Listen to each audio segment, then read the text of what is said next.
India's Ancient Past, R.S. Sharma.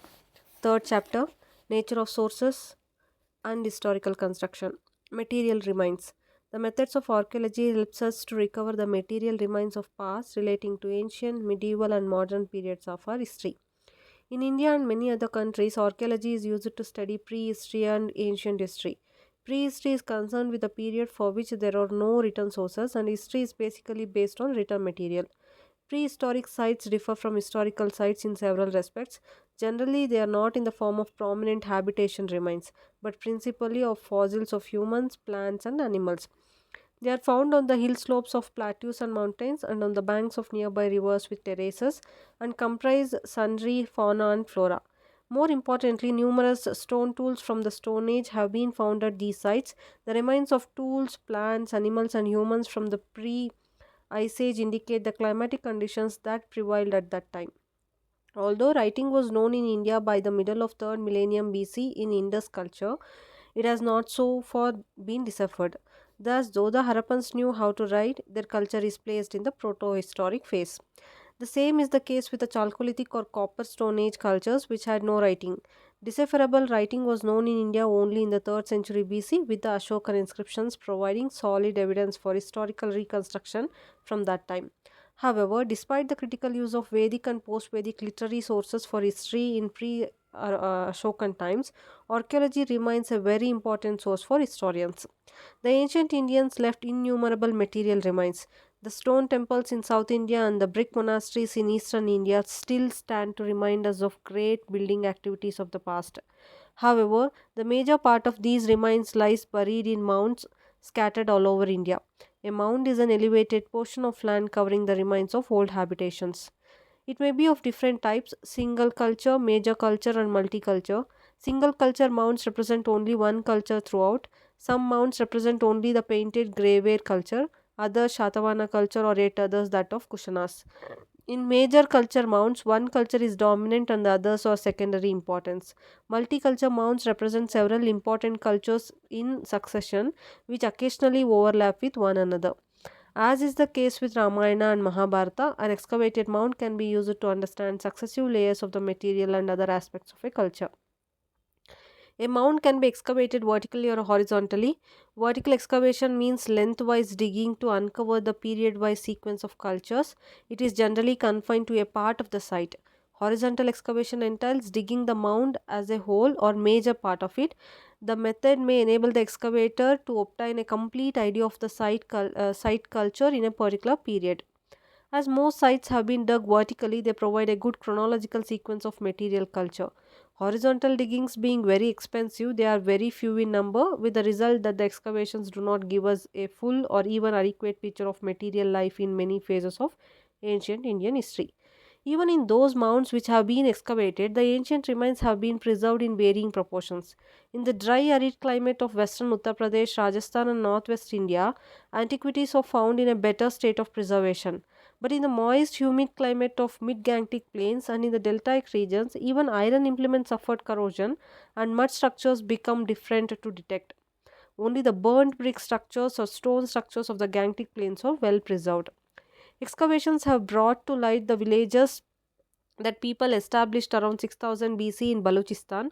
They also tell us about the material culture which was developed in the Gangetic plains in the 2nd millennium BC. They show the layout of the settlements in which people lived, the types of the pottery they used, the form of house in which they dwelt, the kind of cereals they ate, and the type of tools and implements they used. Some people in South India buried in graves along with dead, their tools, weapons, pottery, and other belongings, and these were encircled by large pieces of stone. These structures are called megaliths. Although some megaliths do not fall in this category, by digging them we learn of the life people lived in the Deccan from the Iron Age onwards. The science that enables us to systematically dig the successive layers of old mounds and to form an idea of material life of people is called archaeology. Their dates are fixed by various methods. Of them, radiocarbon dating is the most important. Radiocarbon or carbon 14 is a radioactive carbon isotope which is present in all living objects. It decays like all the radioactive substances at a uniform rate. When an object is living, the process of decay of carbon 14 is neutralized by absorption of carbon 14 through air and food. However, when an object ceases to be alive, its carbon 14 content continues to decay at a uniform rate but ceases to absorb carbon 14 from air and food. By measuring the loss of carbon 14 content in an ancient object, its age can be determined. This is because, as stated earlier, the decay of carbon 14 takes place at a uniform rate. It is known that the half life of carbon 14 is 5568 years. The half life of a radioactive material is defined as the period during which half of the radioactive content in an object disappears. Thus, carbon 14 content in an object that ceases to live 5568 years ago would be half of what it was when it was living, and in an object which ceased to live 11,136 years ago, its carbon 14 content would be one fourth of that it had been when it was living.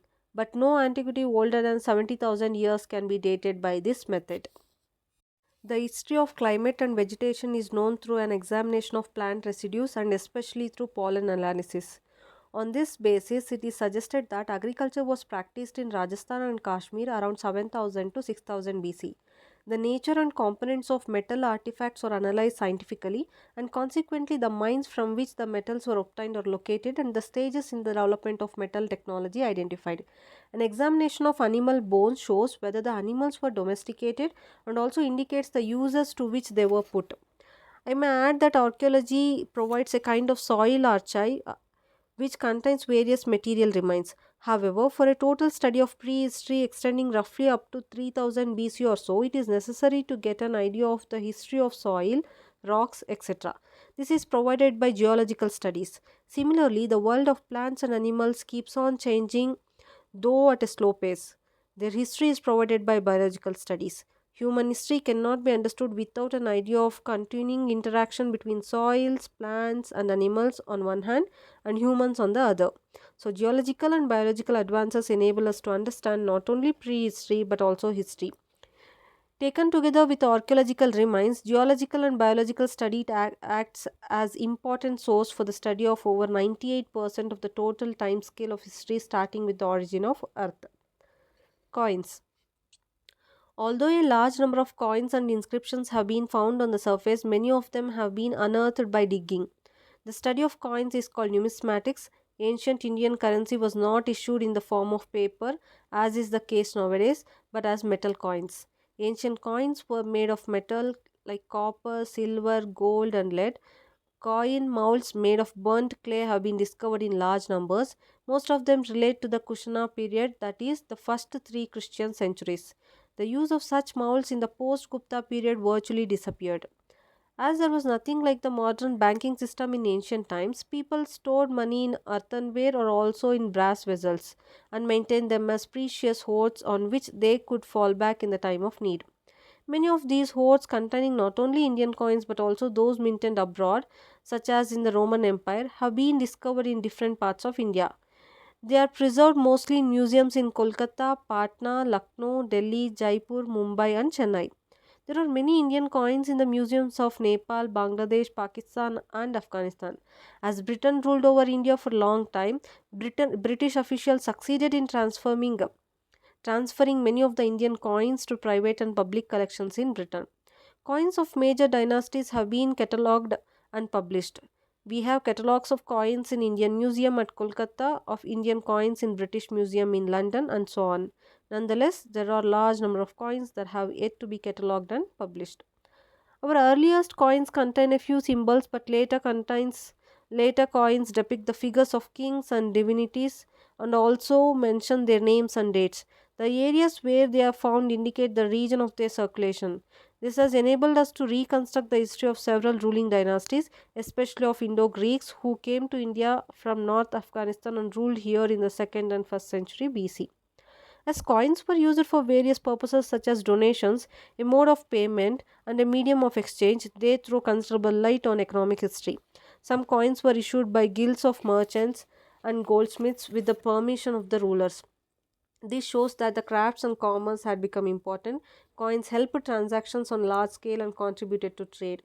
The largest number of Indian coins date to the post-Mauryan period.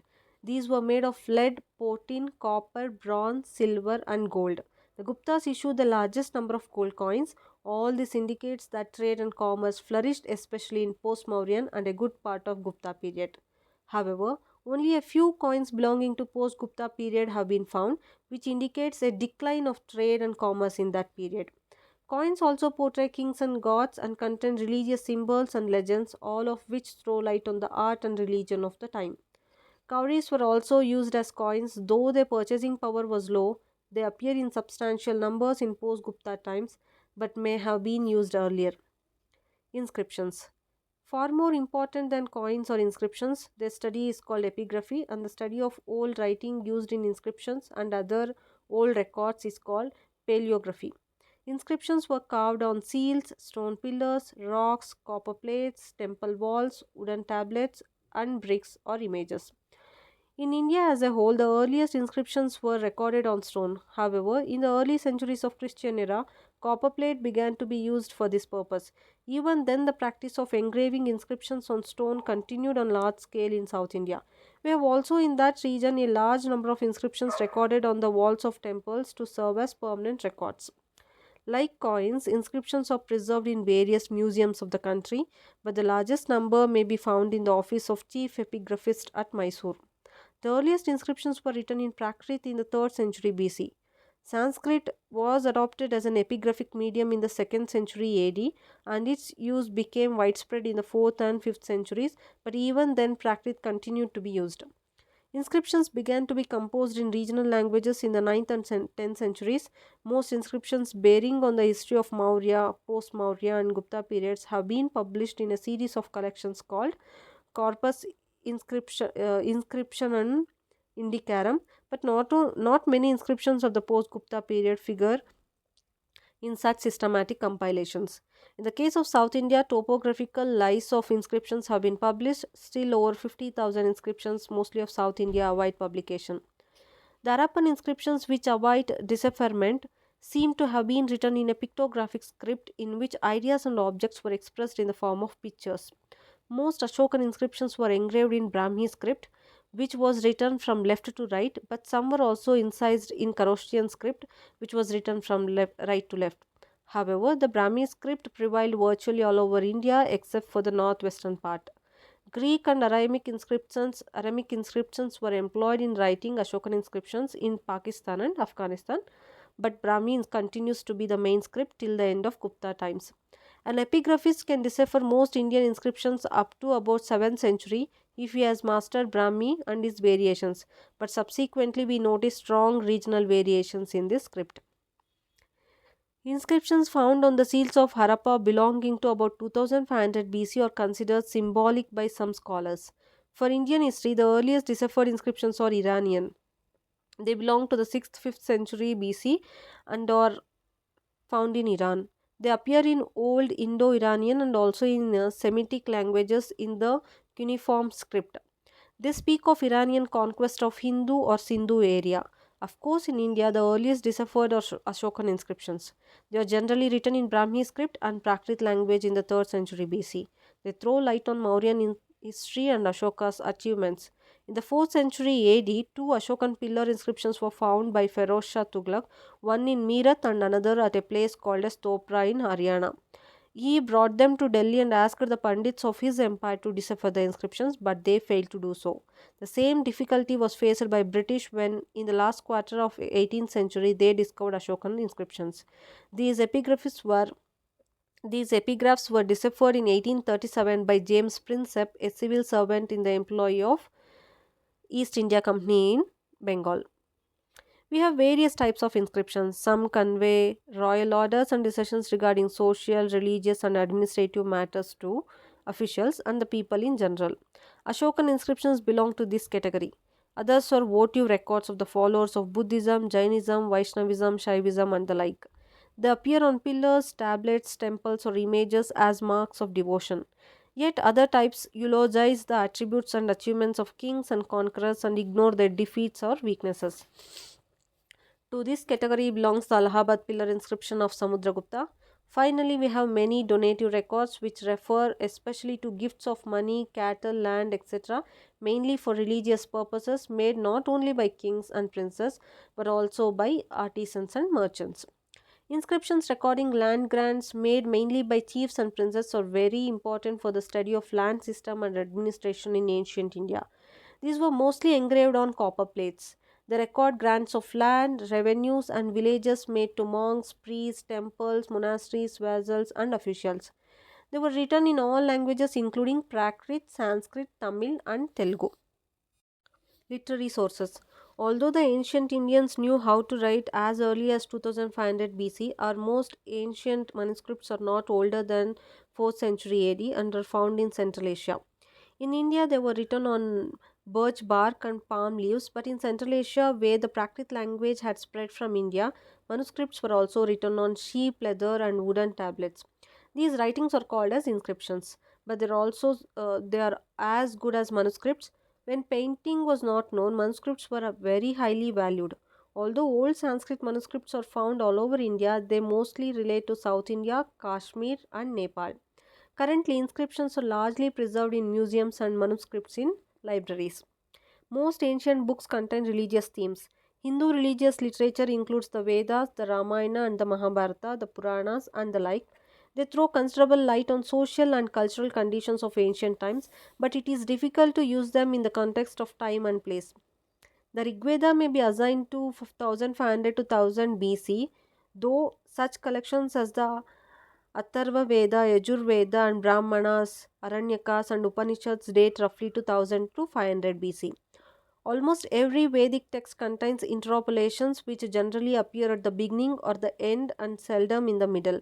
The Rigveda mainly comprises prayers, whereas the later Vedic text comprise prayers as well as rituals, magic, and mythological stories.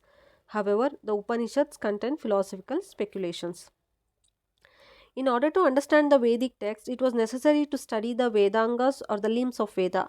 These supplements of Veda comprises phonetics, shiksha, ritual, kalpa, grammar, vyakarana, etymology, nirukta, metrics, chanda, astronomy, jyotisha, and much literature grew around each of these subjects.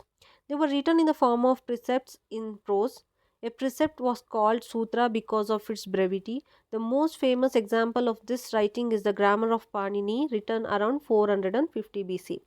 While illustrating the rules of grammar, Panini cast invaluable light on the society, economy, and culture of his times. The two epics and the major Puranas seem to have been finally compiled by 400 AD. Of the epics, Mahabharata attributed to Vyasa is older and possibly reflects the state of affairs from the 10th century BC to 4th century AD. Originally, it consisted of 8,800 verses and was called Jaya or collection dealing with victory. These were increased to 24,000 and came to known as Bharata because it contains the stories of descendants of one of the earliest Vedic tribes called Bharata.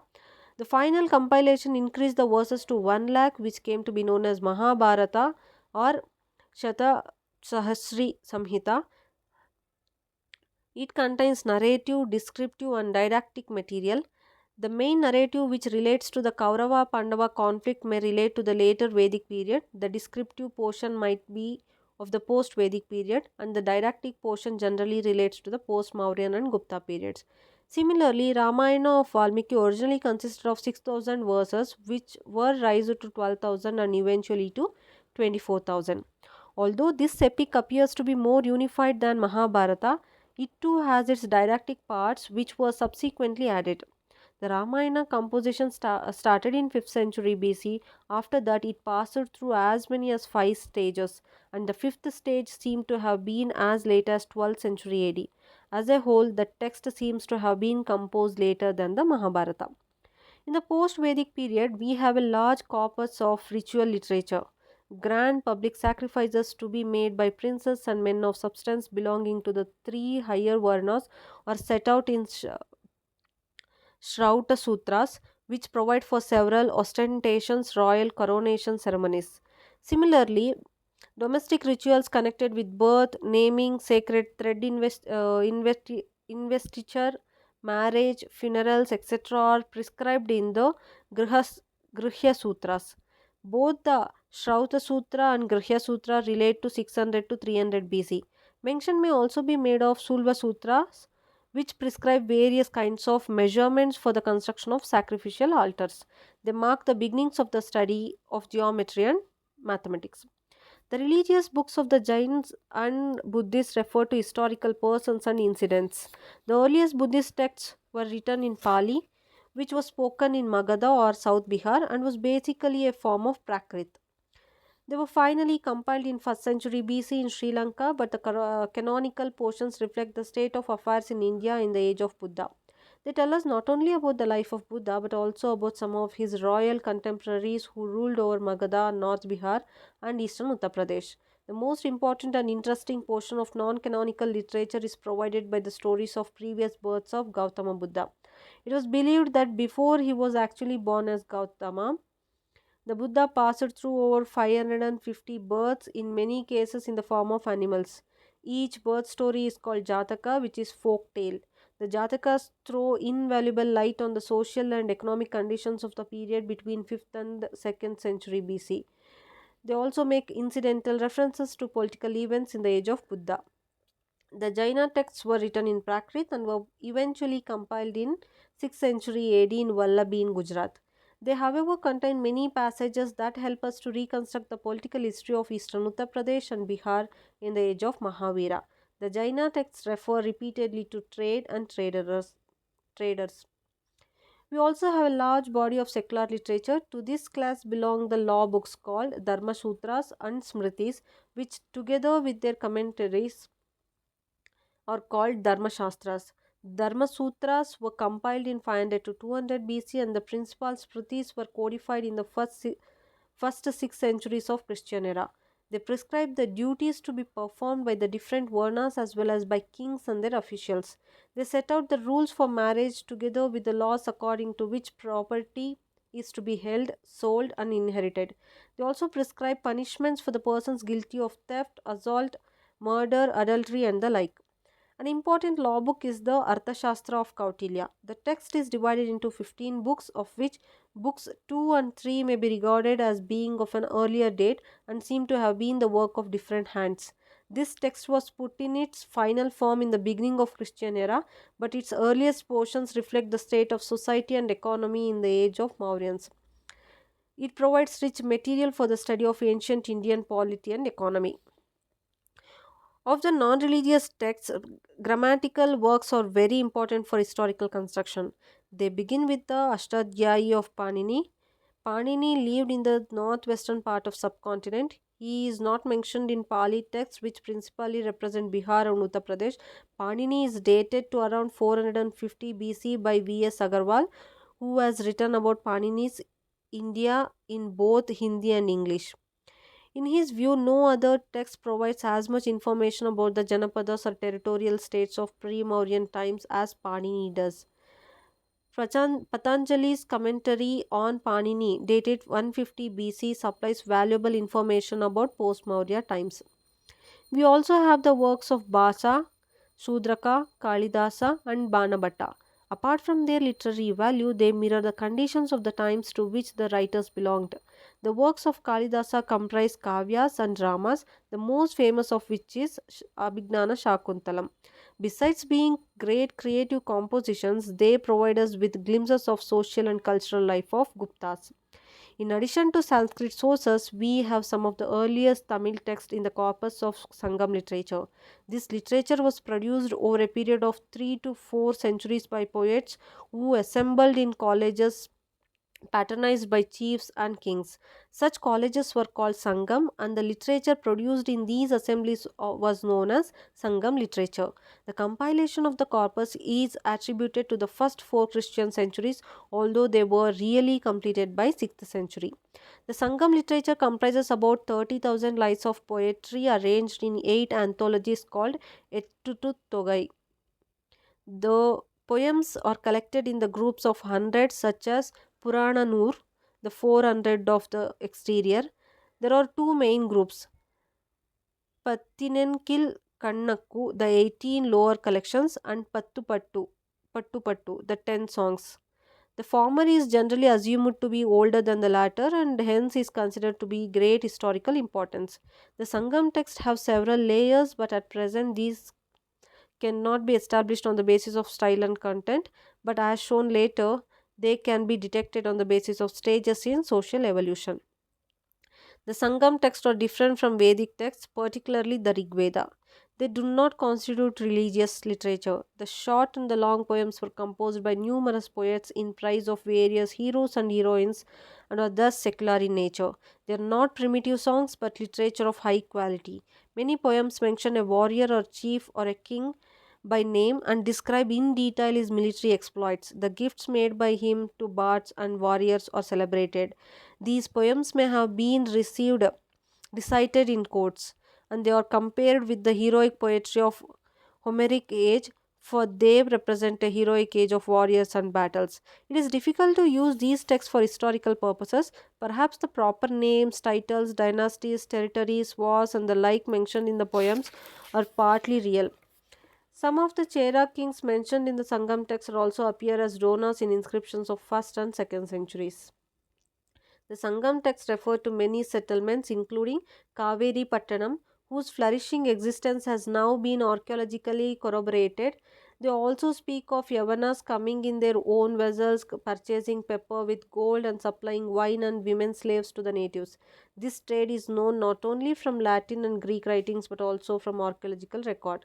The Sangam literature is a major source of our information for social, economic, and political life of people living in deltaic Tamil Nadu in the early Christian centuries. What it says about the trade and commerce is confirmed by foreign accounts and archaeological finds. Foreign accounts. Indigenous literature can be supplemented by foreign accounts.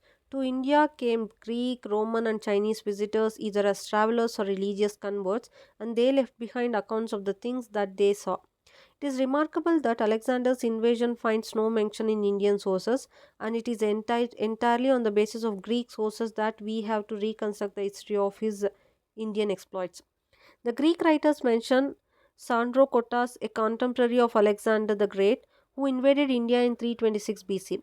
Prince Sandrocotta is identified with Chandragupta Maurya, whose date of accession is fixed at 322 BC.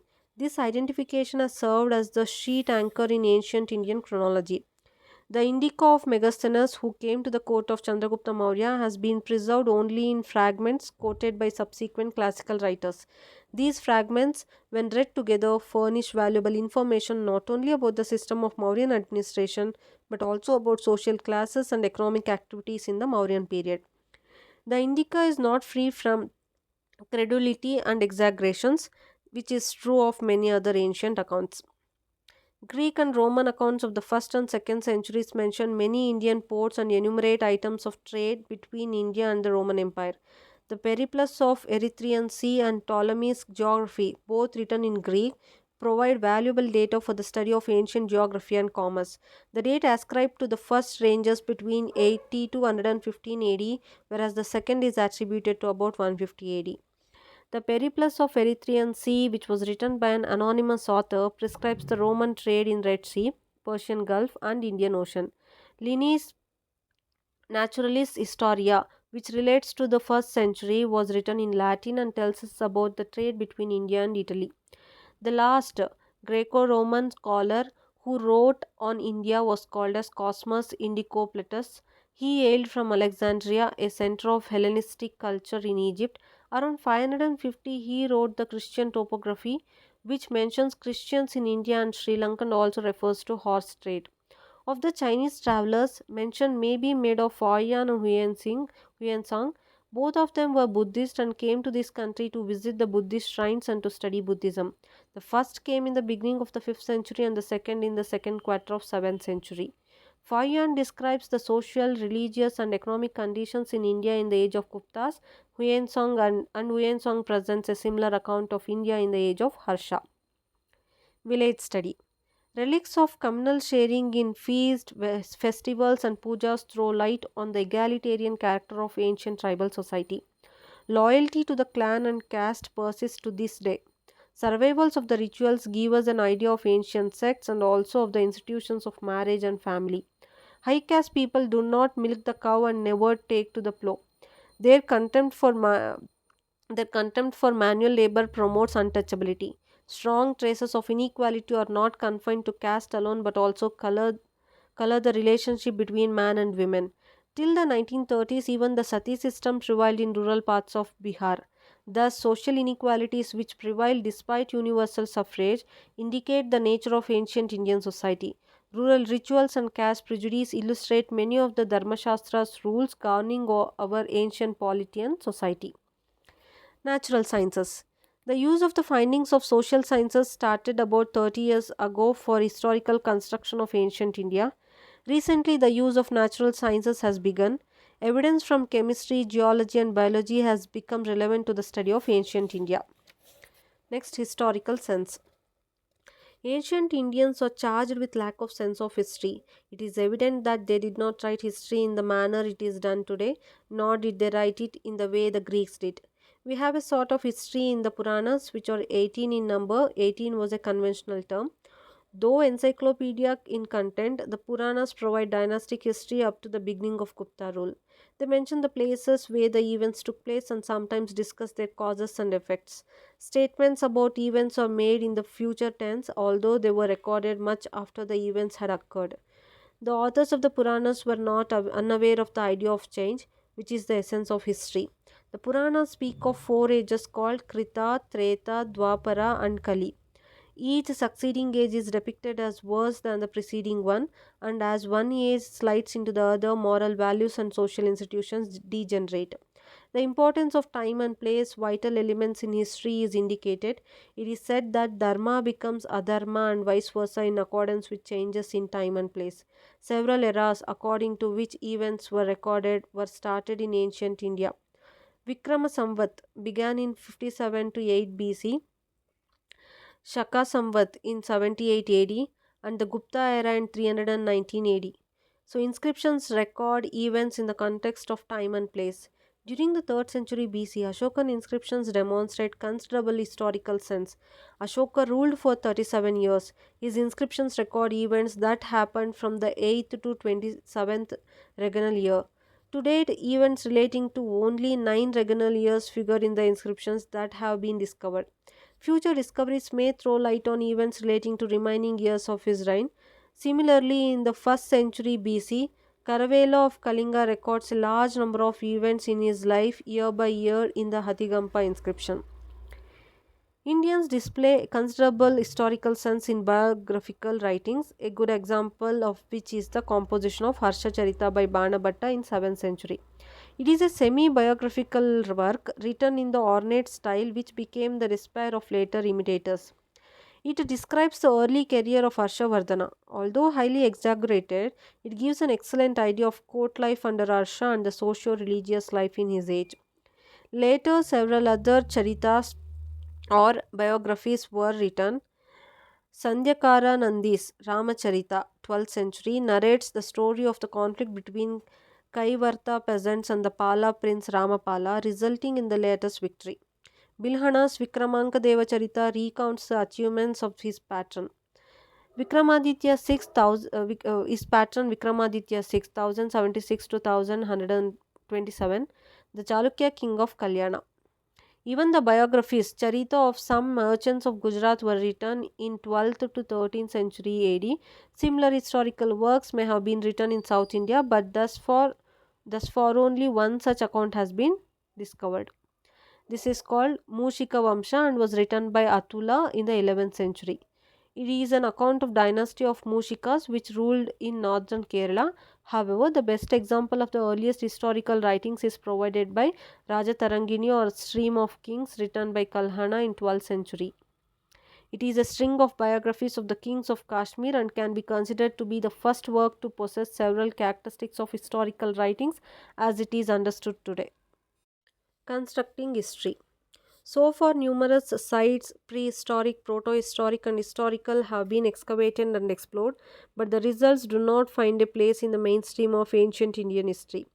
The stages of social evolution in India cannot be properly comprehended without taking into account the results of prehistoric and protohistoric archaeology, not to speak of historical archaeology.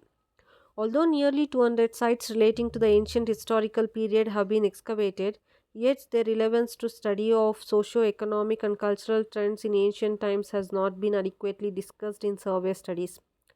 This needs to be done both in the context of rural and urban aspects of ancient India. So far, the significance of largely Buddhist and some Brahmanical sites has been highlighted, but religious history needs to be seen in relation to social and economic developments. Ancient history has so far been constructed principally on the basis of literary sources, foreign and indigenous. Coins and inscriptions play some part, but the texts receive greater weightage. Now, new methods must be adopted. Historical knowledge keeps growing. We have to be more critical about the dates and contents of the text. This may be done if we examine the text of the context of archaeological evidence. Initially, archaeologists were inspired by the written text, and several sites mentioned in the Brahmanical and Buddhist texts were excavated. This immensely enriched historical information, though the digging results did not always confirm the contents of the texts. Though full length reports of many excavated sites are yet to be published, it is advisable to examine the text in the context of archaeological findings. For the study of the age of Rigveda, we have to take into account of Gandhara grave culture, in which the horse was used and the dead were cremated in the second millennium BC. We have to establish a correlation between the later Vedic age on the one hand and the painted graveware and the other types of archaeological findings on the other. Similarly, early Pali texts have to be related to northern black polished ware archaeology. Besides, the information derived from the Sangama text needs to be correlated with that inferred from inscriptions and early megalithic archaeology in peninsular India. So, archaeological evidence should be considered far more important than the long life trees found in the Puranas. The Puranic tradition could be used to date Rama of Ayodhya to around 2000 BC, but diggings and extensive explorations in Ayodhya do not show any settlements around that date. Similarly, although Krishna plays an important role in the Mahabharata, the earliest inscriptions and sculptural pieces from Mathura between 200 BC to 300 AD do not attest to his presence. Given such difficulties, the ideas of the epic age based on the Ramayana and the Mahabharata must be discarded, although in the past it formed a chapter in most survey volumes on ancient India. Of course, several stages of social evolution in both Ramayana and the Mahabharata can be detected. This is so because the epics do not belong to single phase of social evolution. We may recall that they have undergone several editions.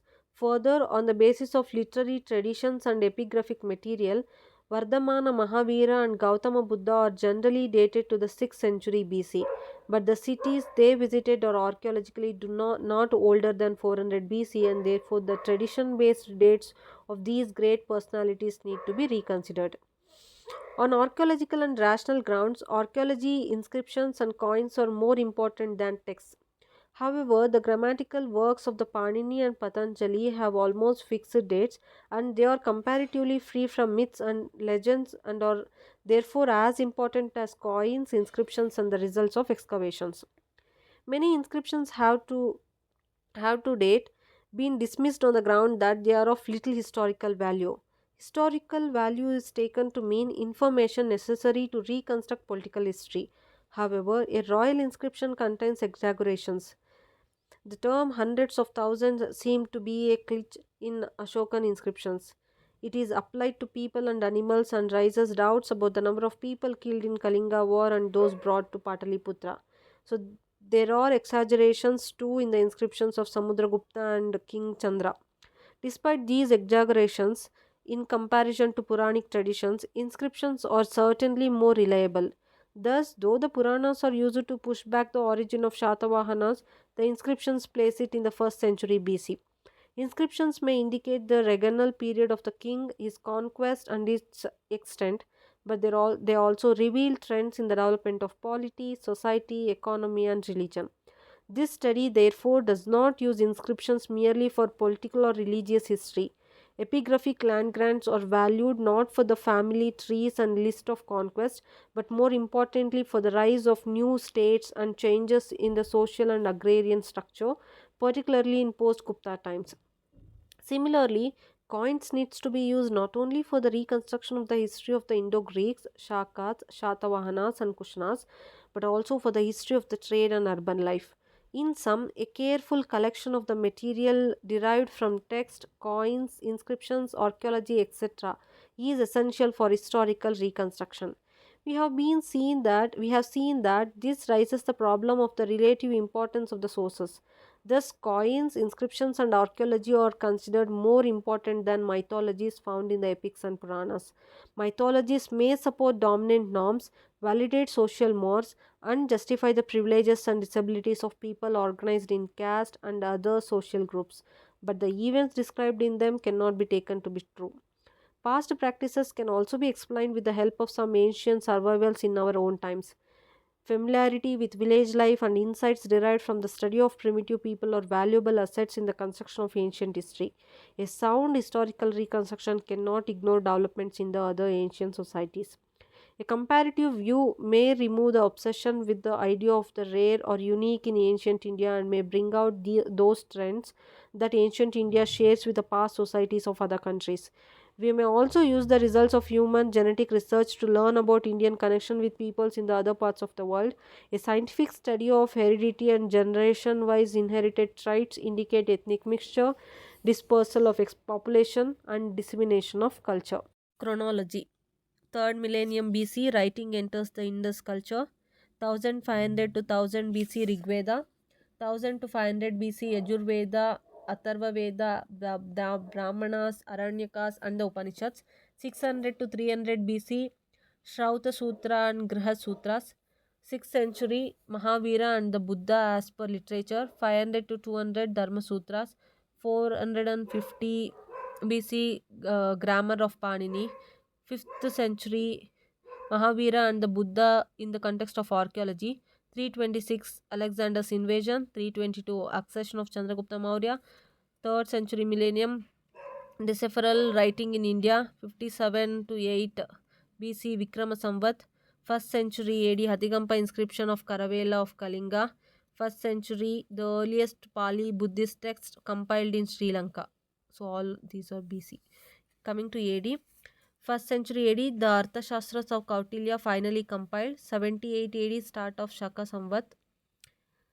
80 to 115 AD, the Periplus of Erythraean Sea. 150 AD, Ptolemy's geography. 319 AD, start of Gupta era. 400 AD, Mahabharata, Ramayana, and major Puranas finally compiled. 4th century AD, earliest Indian manuscripts found in Central Asia. 5th century AD, Faoyan comes to India.